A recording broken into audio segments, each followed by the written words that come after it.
অফিসে যাওনি কেন? ইচ্ছা করছিল না, রাতে ঘুম হয়নি, সকালে ঘুম থেকে উঠতে পারিনি, এই জন্য অফিসে যাওয়া হয়নি। দেখো, আমি আমার মা বাবার হয়ে তোমার কাছে সরি বলছি। আমি আসলে বুঝতে পারিনি ওরা তোমাকে এইভাবে অপমান করবে। তোমার বাবা মার কোনো দোষ নেই, তারা যা বলেছে সত্যি তো বলেছে। তুমি কি ওদের সাথে একমত হয়ে আমাকে ভুলে যেতে চাও? আমি তোমাকে কখনোই ভুলে যেতে পারবো না, কিন্তু আমি যেটা চাই তুমি সেটা কখনোই পারবে না। কি চাও তুমি? আমি তোমাকে বিয়ে করতে চাই। সত্যি আমাকে বিয়ে করবে? হ্যাঁ সত্যি।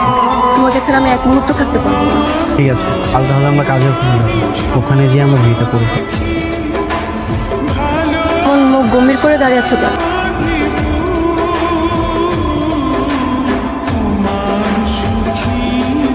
কবুল। কবুল। পাত্র সাইন করে দিন।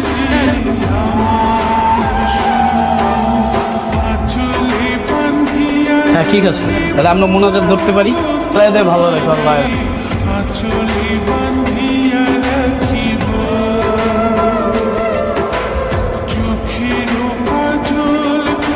যাক, আলহামদুলিল্লাহ, অবশেষে তাহলে তোদের বিয়েটা হয়ে গেল। হ্যাঁ থ্যাংক ইউ।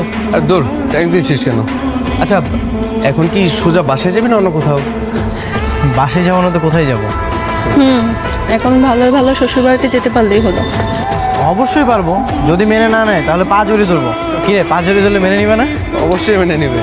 আচ্ছা, তাহলে তোরা সোজা রিক্সা নিয়ে বাসায় চল যা, আমার একটু কাজ আছে, সামনে যাই। ঠিক আছে, যা তাহলে। আচ্ছা, আসসালামু আলাইকুম ভাবি। ইসলাম। এই রিক্সা।